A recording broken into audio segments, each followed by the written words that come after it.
Minha irmã jogou meu bolo de aniversário no chão e, rindo, disse: lambe e garante que não sobre nenhuma migalha. Quando todos começaram a rir, eu dei um tapa nela e perguntei: por que você faria isso? Foi então que minha mãe entrou correndo e me deu um chute, me fazendo cair da cadeira, enquanto minha irmã agarrou minha cabeça e começou a enfiá-la no bolo, dizendo: e agora, gostou? Eu mal conseguia respirar quando meu pai me segurou no chão. Não disse uma palavra. Naquela noite, minha mãe mandou uma mensagem: decidimos cortar todo o contato. Fique longe para sempre. Minha irmã curtiu a mensagem. Respondi: amanhã retiro meu nome de todos os empréstimos. À meia-noite, o grupo da família explodiu. 53 chamadas perdidas. A pior parte de ser o bode expiatório da família não é o abuso em si. É o fato de todos fingirem que é normal. É quando seus próprios gritos são tratados como drama, enquanto o agressor é defendido como alguém que só estava num dia ruim.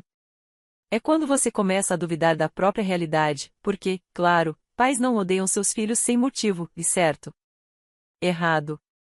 Meu nome é Madison, tenho 28 anos, e passei a maior parte da vida sendo o saco de pancadas da minha irmã Chelsea e dos meus pais, Robert e Diane. Esta não é uma daquelas histórias em que eu mereci ou em que há dois lados. Esta é uma história sobre crueldade sistemática que começou quando eu era jovem demais para entender e continuou porque eu estava condicionada a não reagir até o dia em que finalmente reagi. Chelsea é 2 anos mais nova que eu, mas ninguém diria isso pela forma como nossos pais nos tratavam. Ela era filha adorada desde o momento em que aprendeu a usar lágrimas para conseguir o que queria. Eu tinha 7 anos quando percebi a diferença. Mamãe comprou uma bicicleta nova para Chelsea, sem motivo algum, enquanto me dizia que a minha, usada há 3 anos, ainda estava ótima. Quando perguntei por que ela ganhava algo novo e eu não, papai disse que eu era egoísta e me mandou para o quarto sem jantar. O padrão se manteve durante toda a infância. Chelsea ganhou aulas de piano, dança e uma festa de 16 anos que custou mais do que minhas taxas de inscrição na faculdade. Eu ganhei críticas, zombarias e sermões sobre ser grata pelo que tinha. Quando entrei na lista de honra da escola, papai resmungou e voltou ao jornal. Quando Chelsea mal passou com nota C, eles a levaram ao restaurante favorito dela para celebrar o esforço. Mas eu sobrevivi. Trabalhei em 2 empregos durante a faculdade, me formei em contabilidade e consegui um bom cargo numa empresa de médio porte na Filadélfia. Saí de casa aos 22 e tentei manter certa distância, mas ainda compareci aos eventos de família. Esse foi meu erro. Eu devia ter cortado totalmente o contato. O verdadeiro pesadelo começou há cerca de 4 anos. A construtora do meu pai enfrentou problemas depois que ele perdeu um grande contrato por causa do próprio trabalho mal feito e da recusa em assumir responsabilidade. Em vez de reduzir gastos, meus pais decidiram refinanciar a casa. Precisavam de um consignatário, pois o crédito deles estava arruinado.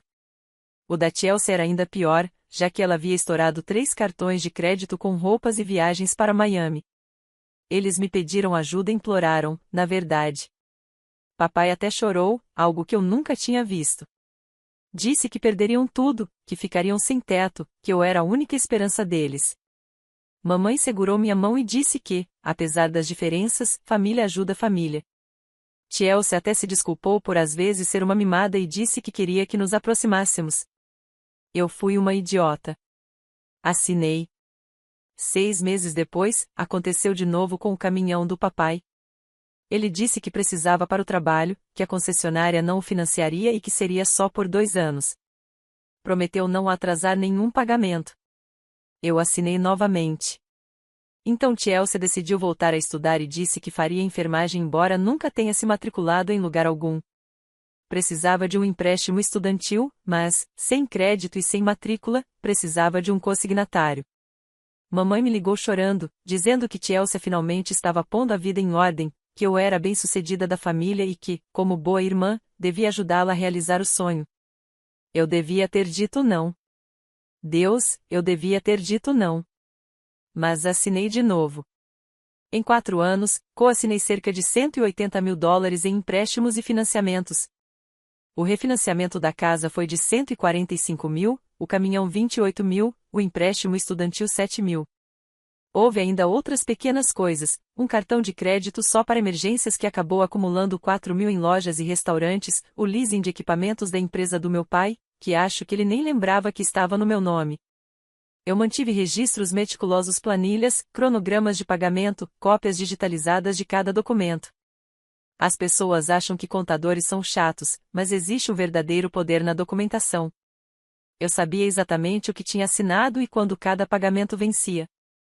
Papai perdeu o pagamento do caminhão no terceiro mês. Mamãe esqueceu a fatura do cartão de crédito até que estivesse com 45 dias de atraso. Tielcia não fez um único pagamento do empréstimo dela. Meu score de crédito começou a cair. Passei a receber ligações de cobrança. Quando os confrontei, agiram como se eu estivesse exagerando. Vamos te pagar um dia, disse papai, abanando a mão com desdém. Para de ser tão neurótica com dinheiro, acrescentou mamãe. Você ganha bem. Nossa, Madison, como você é egoísta, zombou Tielcia. Estou tentando melhorar de vida e tudo o que te importa é seu precioso score de crédito. Continuei pagando o mínimo possível para me proteger. Isso estava me esgotando quase $2.000 por mês, mas eu não podia deixar meu crédito afundar de vez.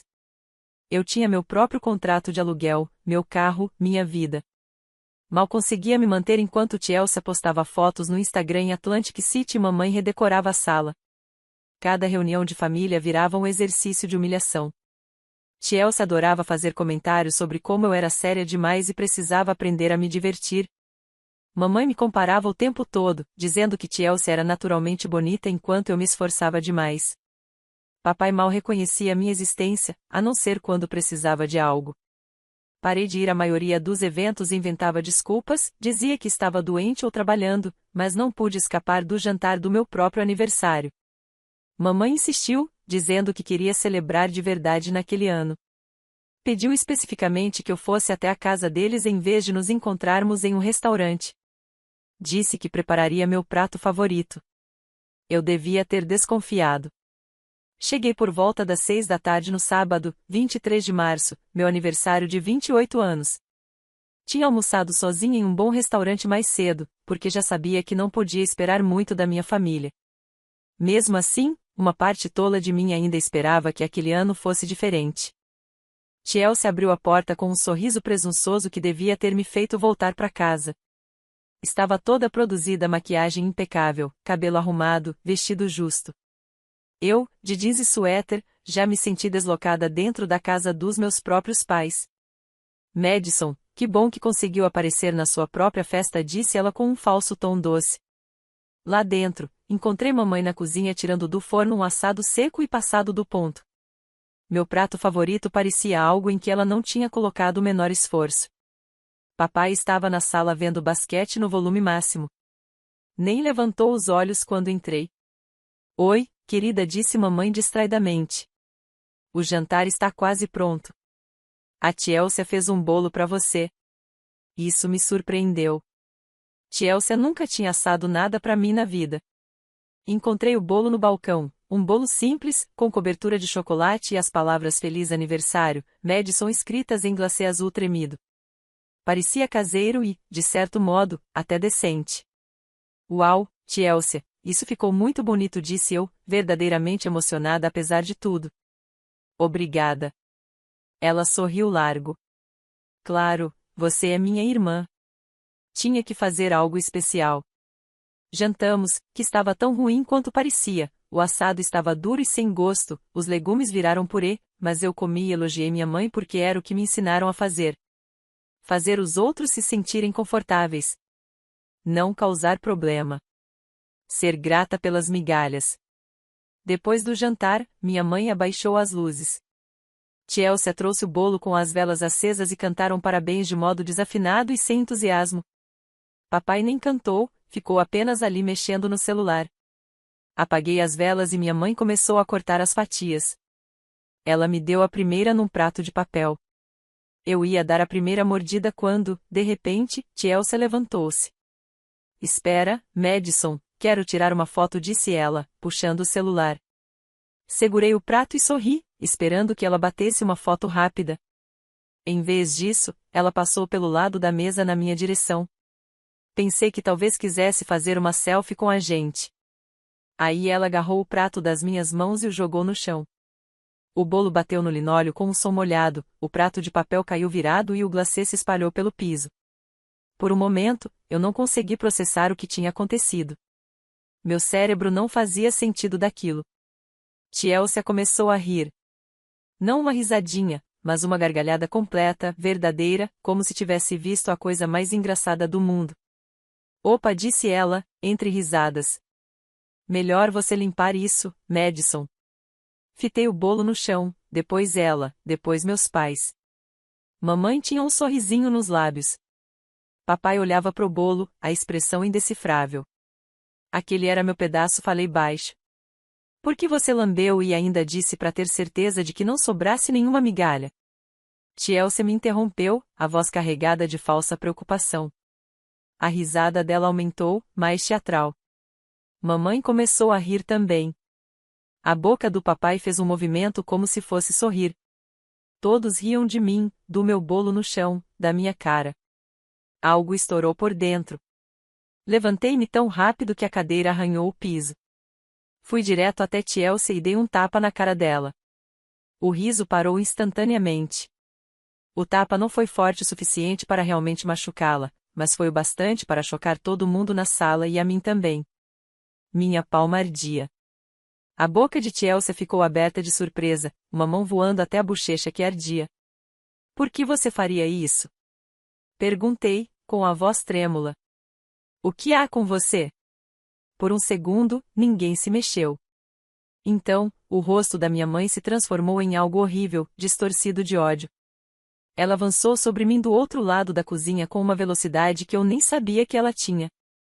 O pé dela acertou a parte de trás da minha cadeira antes que eu pudesse reagir. O chute foi brutal, perfeitamente direcionado. A cadeira tombou de lado, e eu caí com força, o quadril batendo no chão. Uma dor aguda percorreu meu corpo. Sua __. Gritou minha mãe. Você bateu na sua irmã. Antes que eu pudesse me levantar ou me defender, Tielcia já estava em cima de mim. Ela agarrou um punhado do meu cabelo e puxou minha cabeça em direção ao bolo espalhado no chão. Senti mechas inteiras se arrancando do couro cabeludo enquanto ela me arrastava pelo linóleo. E agora, gostou disso? Sibilou Tielcia, empurrando meu rosto contra o glacê e os farelos de bolo.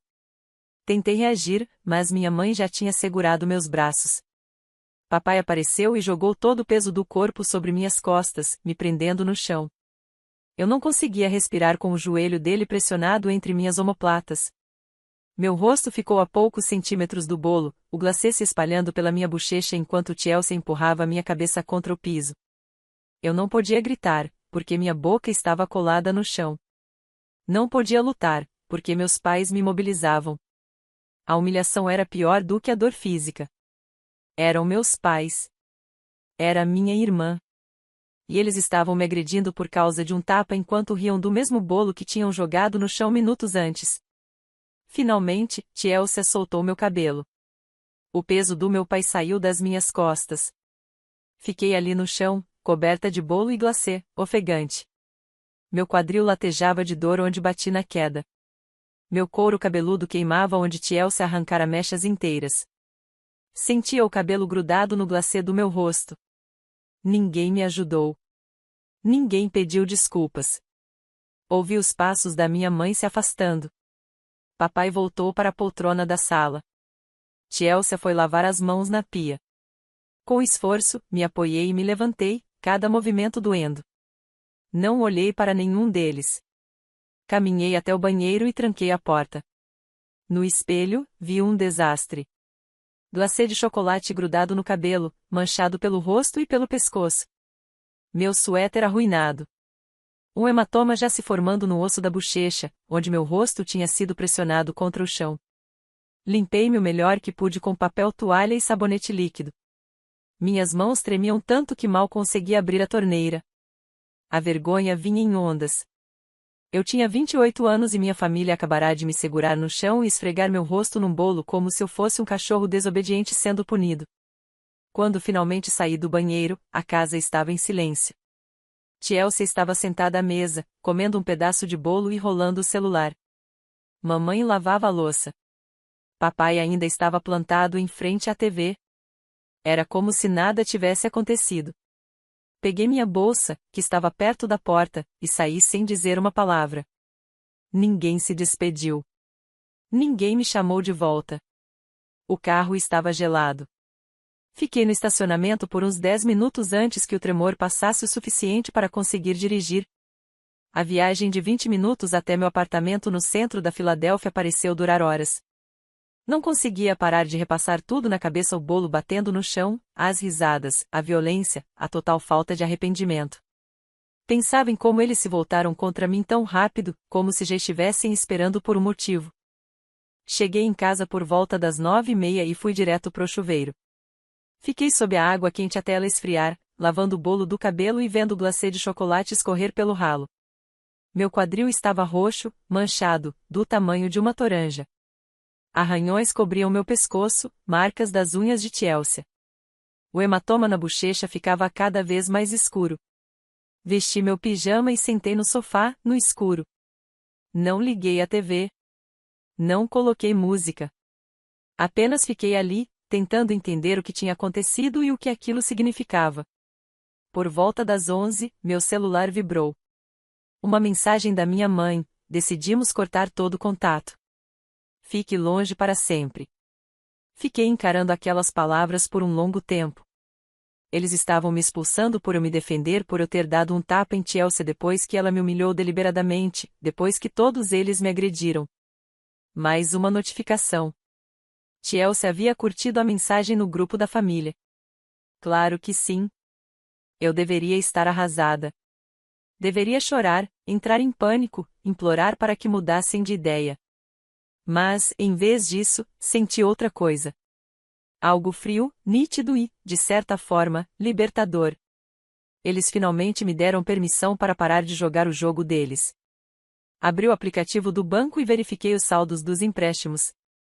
Depois abri a planilha que vinha mantendo há anos cada contrato coassinado, cada documento, cada pagamento que eu havia feito por eles. Eu tinha tudo organizado, porque é isso que contadores fazem: documentamos, controlamos, nos preparamos. E, de repente, eu soube exatamente o que precisava fazer. Digitei minha resposta com cuidado, mantendo o tom simples e objetivo, removendo meu nome de todos os empréstimos amanhã. Enviei a mensagem e deixei o celular virado para baixo na mesa de centro. Em seguida, fui até o laptop e comecei a abrir os documentos dos empréstimos, fazer listas, encontrar as informações de contato de cada banco e instituição financeira onde eu era consignatária. Trabalhei até às 3 da manhã, organizando tudo em pastas, marcando prioridades, redigindo e-mails. Meu celular começou a vibrar por volta da meia-noite, mas eu ignorei. À 1 da manhã, já vibrava sem parar. Às 2, o grupo da família estava em erupção. Não olhei. Continuei trabalhando. Quando finalmente peguei o celular, às 13h15, havia 53 chamadas perdidas, 19 da mamãe, 16 do papai, 12 da Chelsea e 6 de tios e tias que aparentemente tinham sido envolvidos na confusão. O grupo da família tinha 147 mensagens não lidas. Passei rapidamente pelos textos, não li tudo, só captei o tom geral: pânico, raiva, acusações, exigências para que eu ligasse de volta imediatamente, ameaças. Mamãe dizia que eu estava arruinando a vida deles. Papai afirmava que eu sempre fora vingativa. Chelsea me chamava de todos os nomes possíveis. Depois, as mensagens começaram a mudar de tom, mamãe dizendo que poderíamos conversar, papai prometendo que dariam um jeito, Chelsea alegando que já planejava começar a pagar. Desliguei o celular e fui dormir. Na segunda-feira de manhã, acordei cedo e me arrumei para o trabalho como se fosse um dia normal. Roupas formais, maquiagem cobrindo o hematoma na bochecha, penteado disfarçando os pontos doloridos no couro cabeludo. No caminho para o escritório, parei no banco. A gerente que me atendeu se chamava Jennifer, a mesma que me ajudara a abrir minhas contas 3 anos antes. Ela se lembrou de mim, o que tornou a conversa um pouco menos constrangedora. Preciso me remover como coassinante de vários empréstimos, expliquei, deslizando a pasta de documentos pela mesa. Jennifer folheou os papéis, e suas sobrancelhas foram subindo a cada página. São várias contas. Eu sei. Remover-se como coassinante nem sempre é simples, disse ela com cuidado. Na maioria dos casos, o mutuário principal precisa refinanciar ou quitar o empréstimo completamente. Entendo. Estou preparada para fazer o que for necessário. Passamos 2 horas analisando cada conta. O refinanciamento da casa era com outro banco, então Jennifer me ajudou a redigir uma carta formal exigindo a remoção do meu nome e deixando clara minha intenção de tomar medidas legais, se fosse preciso. O financiamento do caminhão era pela financeira da concessionária. O cartão de crédito, por uma grande empresa. Cada um exigia formulários e procedimentos diferentes. Preciso ser sincera com você, disse Jennifer quando estávamos terminando. Alguns credores não vão removê-la sem a cooperação do tomador principal. Eles não têm motivo para abrir mão de uma coassinante que vem fazendo os pagamentos. Então eu vou parar de pagar, respondi simplesmente. Os olhos dela se arregalaram. Isso vai destruir o seu crédito. Meu crédito já está sendo destruído porque eles não estão pagando, retruquei. Pelo menos assim eu paro de sangrar dinheiro. Encarei-a firme. Já paguei quase $50.000 das dívidas deles nos últimos 4 anos. Chega. Jennifer assentiu devagar. Certo. Vamos falar sobre suas opções. Passamos a hora seguinte traçando estratégias. Alguns credores poderiam negociar se eu oferecesse um pagamento de quitação em troca da liberação do contrato. Outros exigiriam ação judicial. Para o cartão de crédito e os empréstimos menores, a melhor opção seria abrir queixa por fraude, alegando que eu havia sido coagida a assinar sob falsos pretextos. Essa expressão ficou ecoando na minha cabeça: falsos pretextos. Eles prometeram que fariam os pagamentos. Disseram que estavam desesperados. Que seria temporário. Tudo mentira. E quanto à casa? Perguntei. Jennifer abriu novamente o arquivo. Esse é mais complicado, porque se trata de um refinanciamento de residência principal. Mas, se você conseguir provar que morava separada e não recebeu nenhum benefício do empréstimo, pode ter base para alegar influência indevida ou fraude. Tenho documentação, respondi. Meu contrato de aluguel da época, comprovantes de que nunca estive no registro da propriedade, extratos bancários mostrando todo o dinheiro saindo da minha conta. Isso ajuda bastante, disse ela. Você deve consultar um advogado especializado em fraude financeira e em casos de abuso econômico contra idosos. Abuso contra idosos, repeti, confusa. Mas eu não sou idosa. Não, mas o abuso financeiro familiar segue padrões muito parecidos. Um advogado com essa experiência vai saber como ajudá-la. Saí do banco com uma pasta grossa de documentos, uma lista de advogados recomendados por Jennifer e uma estranha sensação de calma e propósito. Passei anos reagindo, apagando incêndios que eles causavam, consertando os problemas que criavam. Agora eu estava sendo proativa, assumindo o controle, lutando de volta. No trabalho, tirei o almoço mais cedo e liguei para o primeiro advogado da lista. O nome dele era Marcus Shen, e a recepcionista me passou direto para ele quando expliquei a situação. Marcus ouviu toda a minha história sem me interromper. Quando terminei, ele ficou em silêncio por alguns segundos. De quanto dinheiro estamos falando, no total? Perguntou enfim. Cerca de $180.000 em todos os empréstimos. Ele assobiou. E você tem feito os pagamentos? Quase 50 mil nos últimos 4 anos. Você tem documentação de tudo? Planilhas, cópias dos contratos, extratos bancários, comprovantes de pagamento, mensagens de texto, e-mails, tudo. Ótimo. Isso é muito bom. A maioria das pessoas na sua situação não tem nem metade dessa organização.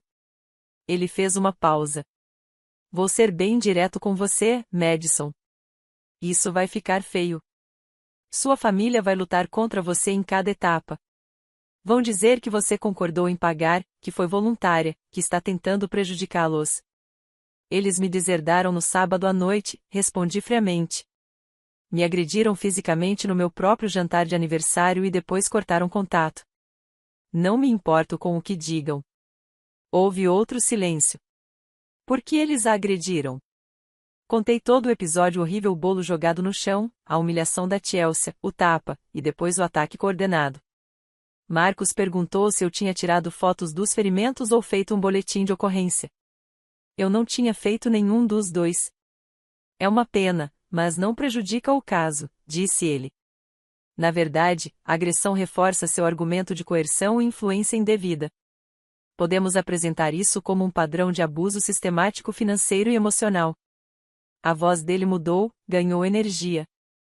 Acho que temos um caso forte, especialmente em relação à fraude de coassinatura.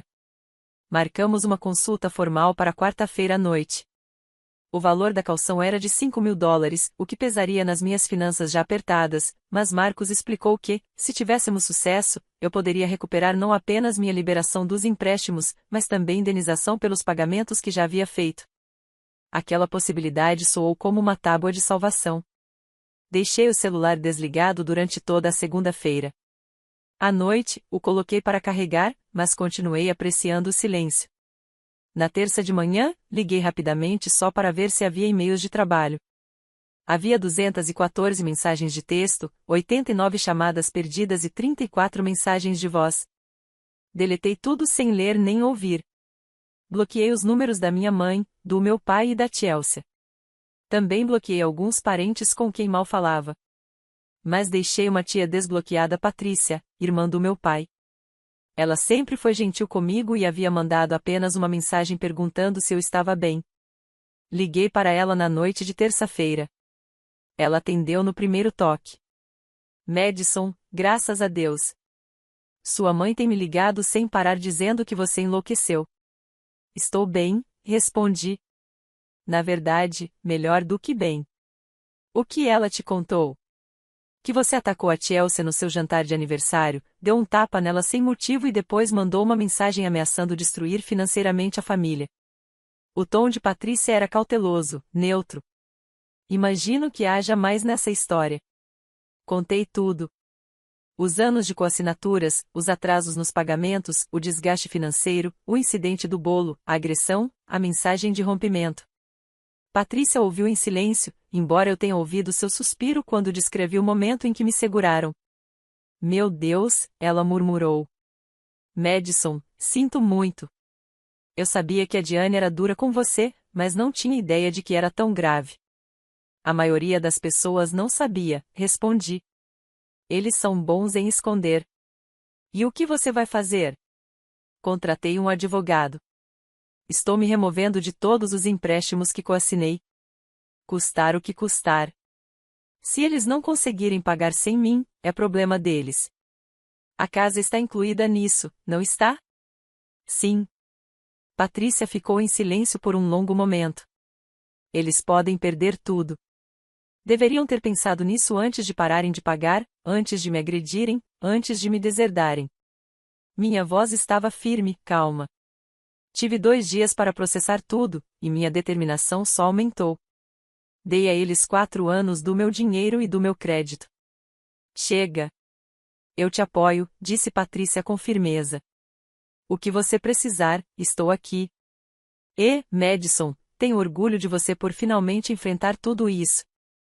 Essas palavras significaram mais do que ela provavelmente imaginava. A consulta de quarta-feira com Marcos foi ainda melhor do que eu esperava. Ele revisou toda a documentação e foi ficando cada vez mais entusiasmado com o caso. Isto aqui é um exemplo clássico de abuso financeiro, disse ele, batendo de leve na minha planilha. Olhe esse padrão. Eles pedem para você ser consignatária com promessas de que vão pagar. Logo depois, deixam de cumprir ou fazem apenas pagamentos esporádicos.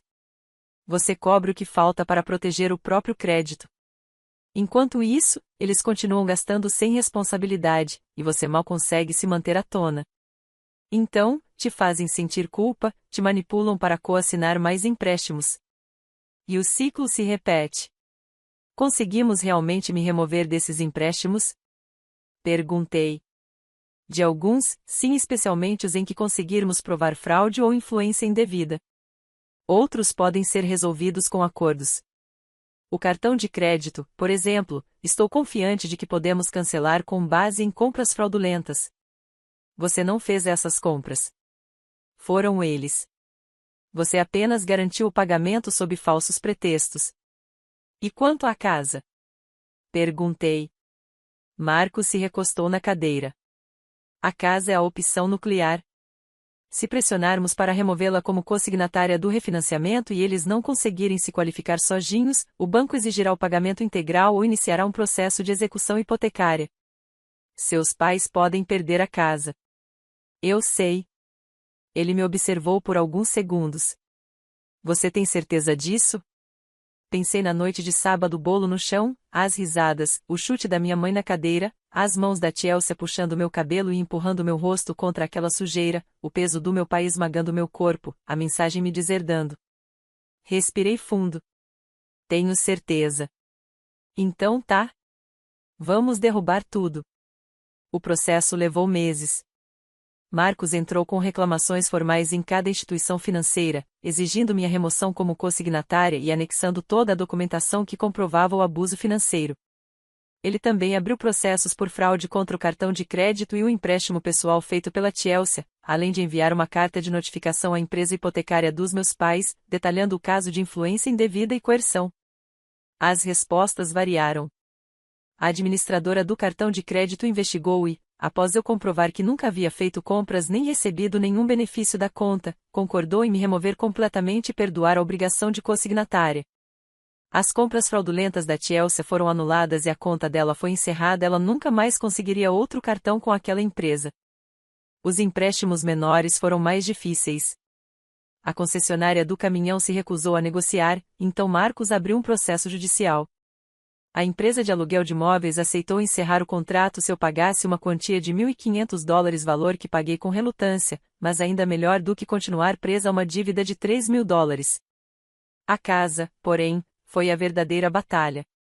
A empresa hipotecária inicialmente se recusou até mesmo a considerar minha remoção.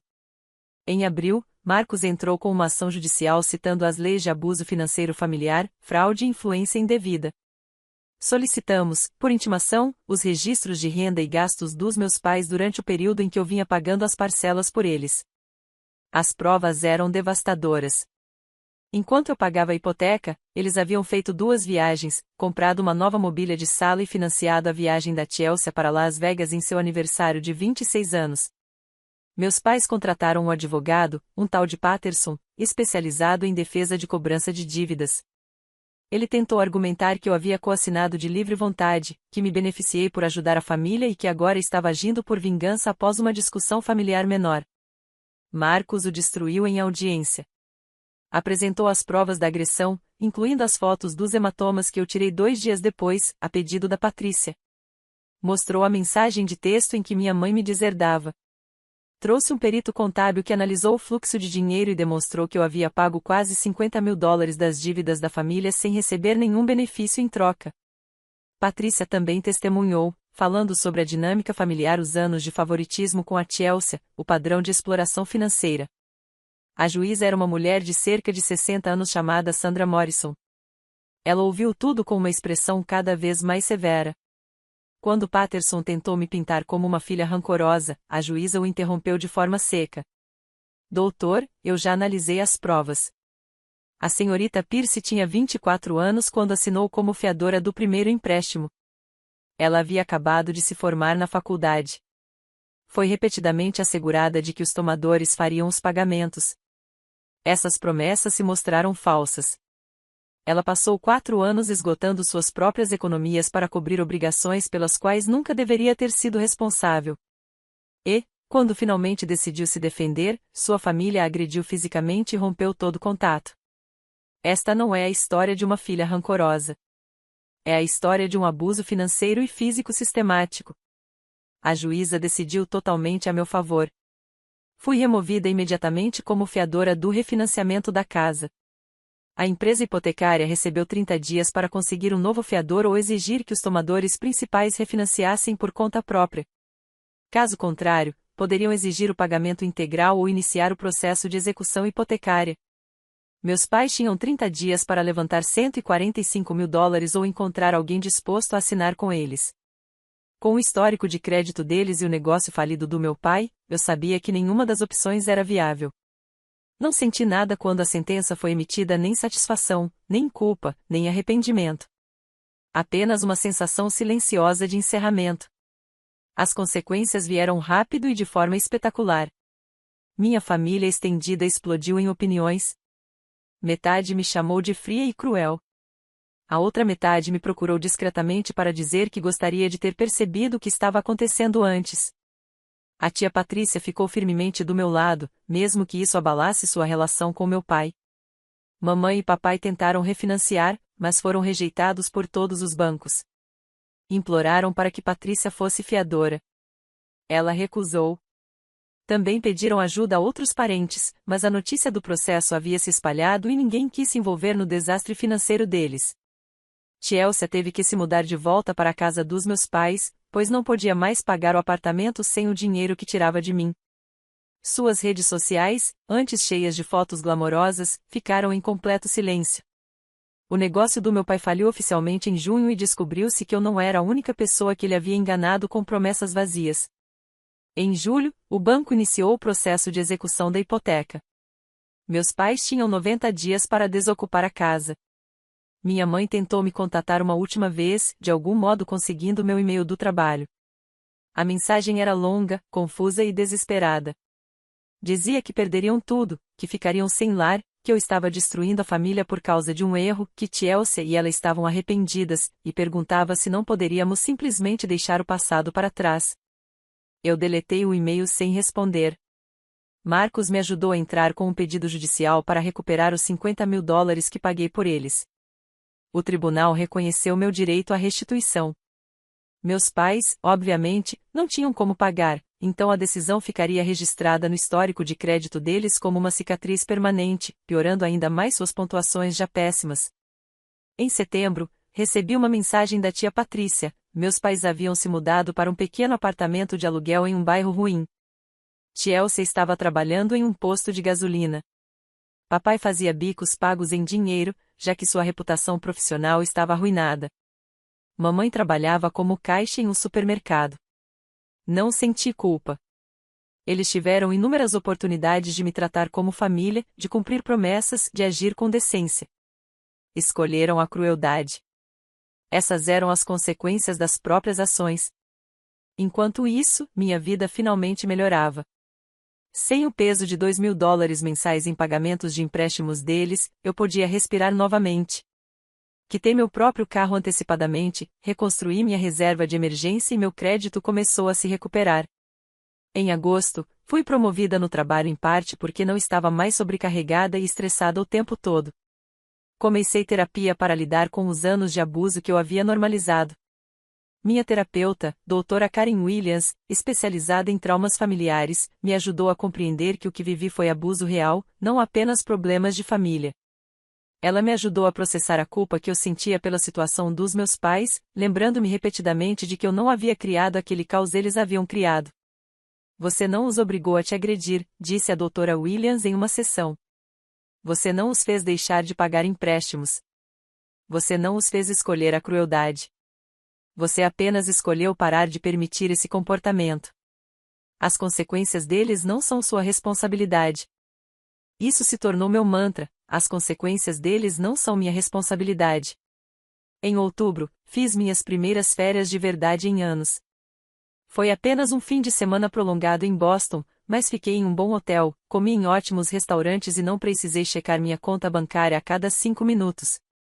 Senti uma liberdade que nunca havia experimentado antes. O capítulo final viria em novembro. O caminhão foi retomado pelo banco porque o processo ainda estava em andamento e ninguém fazia os pagamentos.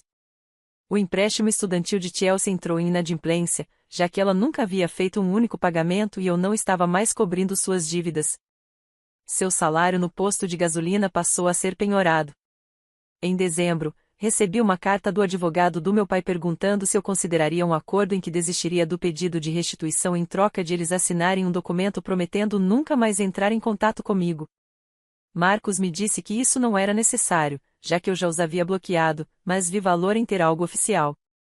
Concordei, com uma condição: o documento precisava incluir uma cláusula reconhecendo que eles haviam deixado de fazer os pagamentos prometidos, que eu pagará cerca de $50.000 em nome deles e que não tinham mais nenhum direito ou reivindicação sobre mim. Essencialmente, uma confissão escrita do que haviam feito. Eles assinaram. Aparentemente, encerrar oficialmente qualquer vínculo comigo valia admitir suas falhas por escrito. Emoldurei aquele documento e o pendurei no meu escritório em casa não por rancor, mas como lembrete. Um lembrete de que sobrevivi, de que me defendi, de que escapei. Já se passou quase um ano desde aquele terrível jantar de aniversário.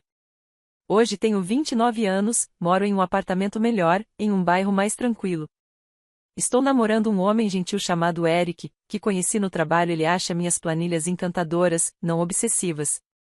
Estou mais próxima da tia Patrícia do que nunca. Fiz novos amigos através de grupos de terapia e atividades sociais. Às vezes me pergunto se fui dura demais, se deveria ter lhes dado outra chance. Mas então me lembro da sensação do glacê do bolo grudado no meu cabelo, dos sapatos da minha mãe batendo na minha cadeira, do peso do meu pai me esmagando enquanto Chelsea ria e empurrava meu rosto contra o chão. Lembro dos anos ouvindo que eu nunca era suficiente, nem bonito o bastante, nem grato o bastante, nem família o bastante. E sei que fiz a escolha certa. Eles me ensinaram que laços de sangue não fazem uma família. O que faz uma família é respeito, amor e decência humana básica, e eles me mostraram, repetida e definitivamente, que eram incapazes de oferecer qualquer uma dessas coisas. As pessoas que me perguntam se me arrependo não entendem o que é ser o bode expiatório. Não sabem o que é ver sua irmã receber tudo enquanto você fica com nada. Nunca sentiram o olhar de verdadeiro desprezo vindo de um dos pais. Não passaram anos pisando em ovos, tentando desesperadamente conquistar um amor que nunca seria dado. Não me arrependo de me proteger. Não me arrependo de escolher meu próprio bem-estar em vez do conforto deles. Não me arrependo de deixá-los enfrentar as consequências naturais de suas próprias decisões terríveis. O único arrependimento que tenho é o de não ter feito isso antes. No mês passado, encontrei Chelsea no supermercado. Ela estava com o uniforme do posto de gasolina, parecia cansada e mais velha do que seus 26 anos. Quando me viu, percebi as emoções passando pelo seu rosto: raiva, vergonha, talvez arrependimento. Ela abriu a boca, como se fosse dizer algo. Eu apenas virei o carrinho e fui para o outro lado. Não tinha nada a dizer. Nenhuma raiva, nenhum desejo de confronto, nenhum interesse em suas desculpas. Apenas nada. Naquela noite, contei o episódio a Eric. Ele perguntou, com cuidado: você acha que algum dia vai se reconciliar com eles? Não, respondi simplesmente. E estou bem com isso. Ele apenas assentiu, respeitando minha resposta sem pressionar por mais. Foi assim que percebi que ele era diferente deles. Ele respeitava meus limites. Ouvia quando eu dizia não. Me tratava como uma pessoa cujos sentimentos importavam algo revolucionário depois de 28 anos do oposto. A doutora Williams diz que estou fazendo um progresso notável, reconstruindo minha autoestima, aprendendo a reconhecer relacionamentos saudáveis e a estabelecer limites adequados. Ela disse que o fato de eu não sentir culpa pelos meus pais terem perdido a casa é, na verdade, um sinal de crescimento, não de frieza. A culpa foi o que te manteve presa por anos, explicou. Eles usaram sua consciência contra você. O fato de agora você conseguir priorizar seu bem-estar sem culpa mostra que está se curando. Acho que ela tem razão. A antiga Madison teria cedido no momento em que meu pai chorasse ao telefone. Teria feito outro empréstimo, inventado outra desculpa, sacrificado mais uma parte de si mesma para manter a paz. Mas a nova Madison entende que uma paz comprada à custa da própria destruição não é paz, é apenas um suicídio lento. Comecei a falar publicamente sobre abuso financeiro dentro das famílias. Nada grandioso, apenas grupos comunitários locais e fóruns online, mas já ouvi dezenas de histórias parecidas: filhos adultos sendo explorados por pais tóxicos, irmãos sendo transformados em culpados enquanto os favoritos recebem tudo. Muitos me perguntam como tive coragem para cortar laços, processá-los e deixá-los enfrentar a ruína, em vez de continuar sustentando-os. Eu digo a verdade: não encontrei coragem. Encontrei raiva. Raiva por ter sido agredida na casa dos meus próprios pais. Raiva por 28 anos sendo tratada como lixo. Raiva por terem me renegado depois de tudo. Essa raiva virou combustível. A raiva queimou toda a culpa, a obrigação e aquela necessidade desesperada de aprovação. De repente, tudo ficou claro. E, quando finalmente pude enxergar com nitidez, a escolha era óbvia: me salvar ou me afogar tentando salvar pessoas que estavam ativamente me mantendo submersa. Escolhi a mim mesma. Finalmente, depois de quase 3 décadas, escolhi a mim. E sabe o que aconteceu? O mundo não acabou. Nenhum raio caiu sobre mim. Eu não me tornei um monstro sem coração. Eu simplesmente me tornei livre. Livre para construir uma vida que não gira em torno de administrar o caos deles e absorver a crueldade deles. Livre para ter relacionamentos baseados em respeito mútuo, não em obrigação. Livre para gastar meu dinheiro com o meu próprio futuro, e não no buraco negro sem fim das necessidades deles. Livre para existir sem estar constantemente em alerta, esperando a próxima humilhação, a próxima exigência, o próximo lembrete de que eu nunca seria boa bastante. Eu teria preferido uma família que me amasse? Claro.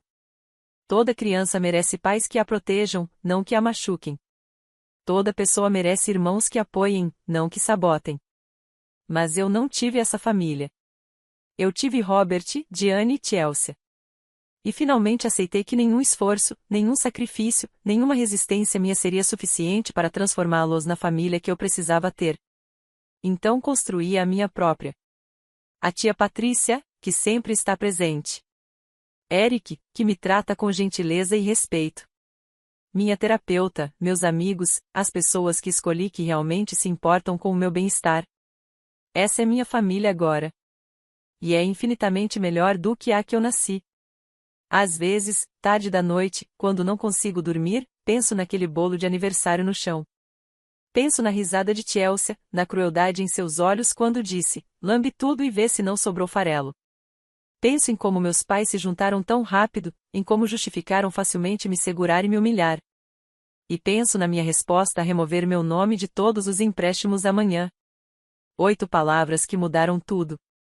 8 palavras que, finalmente, me colocaram em primeiro lugar. 8 palavras que diziam, eu não sou mais o capacho, o caixa eletrônico, ou o saco de pancadas de vocês.